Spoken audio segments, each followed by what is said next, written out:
नमस्कार दोस्तों, मैं doctor Vikram Kumawat, sports physiotherapist.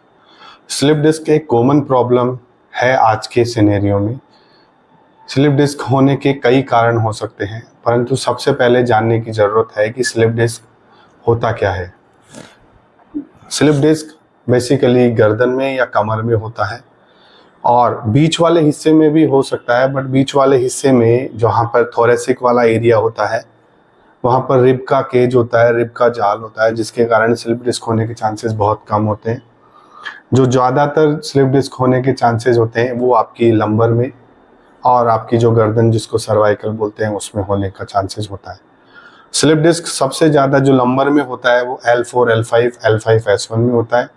वहीं पे अगर गर्दन की बात करें तो ये C4, C5, C5, C6, C6, C7 इस एरिया में होने के चांसेस बहुत ज़्यादा होते हैं, क्योंकि जिस एरिया में ज़्यादा वेट बियर होगा उसी एरिया में होने के चांसेस बहुत ज़्यादा होते हैं।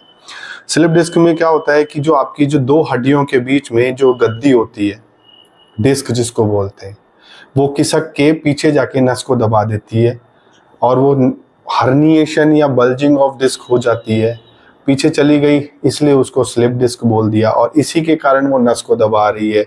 अगर वो नस को दबा रही है तो कमर में अगर नस को दबा रही है तो उसको sciatica बोल दिया जाता है, गर्दन में दबा रही है तो उसको सर्वाइकल बोल दिया जाता है। बट इसके होने के क्या कारण होते हैं? व्यक्ति अगर भारी लोड अपने शरीर पे ले रहा है, गर्दन पे ले रहा है, तो उसको स्लिप डिस्क होने के चांसेस बहुत कॉमन है। अगर आपका वेट ज़्यादा है और पोस्चर पूरी तरीके से बदल गया है तो आपको स्लिप डिस्क हो सकता है। आपके बैठने का पोस्चर, जब आप टीवी देखते हो या अन्य कुछ वर्क करते हो तो आपकी बैठने का पोस्चर गलत है तो आपको स्लिप डिस्क होने के चांसेस बहुत ज़्यादा होते हैं। अगर आप कुछ वेट उठा रहे हो या कुछ भी अनइवन वर्क कर रहे हो जिसके अंदर आपको फॉरवर्ड बेंडिंग ज़्यादा करनी पड़ती है और वेट उठाना पड़ता है, तो कमर में भी स्लिप डिस्क होने के चांसेस बहुत ज़्यादा होते हैं। आप अगर बाइक राइड ज़्यादा करते हो और एकदम झुक के बैठते हो ढीले होके और अचानक से कोई गड्ढा आ जाता है और झक से कोई झटका लगता है, तो उसमें भी स्लिप डिस्क होने के चांसेस बहुत ज़्यादा हो सकते हैं।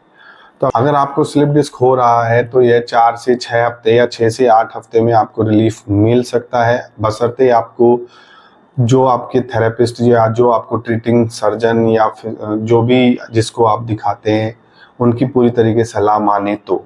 इसमें आपको प्रॉपर रेस्ट कर रहना होता है। फिजियोथेरेपी ट्रीटमेंट में आपको अल्ट्रासाउंड, टेंस, IFT और हॉट थेरेपी आपको लेनी होती है। ये सब चीज़ अगर आप लेंगे तो आप अपनी स्लिप डिस्क की प्रॉब्लम को पूरी तरीके से ठीक कर सकते हैं और अपने आप को स्लिप डिस्क से बचा सकते हैं। साथ ही साथ कुछ एक्सरसाइजेज भी आपको रेगुलर वे में रखनी होती है।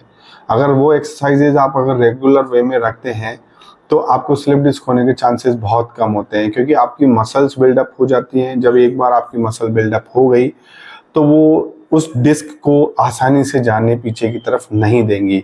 इसलिए एक्सरसाइजेज बहुत ज़्यादा ज़रूरी है और तो आप रेगुलर वे में कुछ ना कुछ एक्सरसाइजेज स्लिप डिस्क के लिए, कमर के लिए और गर्दन के लिए ज़रूर करें। अगर मेरे द्वारा दी गई जानकारी आपको अच्छी लगी तो मेरे चैनल को लाइक करें, शेयर करें एंड सब्सक्राइब करें, ताकि और ज़्यादा से ज़्यादा लोगों को स्लिप डिस्क के बारे में पता चले और वो अपनी इस प्रॉब्लम को पूरी तरीके से ख़त्म कर सकें। मैं अपने अगले वीडियो में स्लिप डिस्क रिलेटेड कुछ एक्सरसाइजेस का भी एक वीडियो बना दूंगा, जिसको देख के भी आप स्लिप डिस्क की एक्सरसाइजेस कर सकते हैं या अपने आप को बचा सकते हैं, अपनी कमर को मजबूत कर सकते हैं, अपनी गर्दन को मजबूत कर सकते हैं।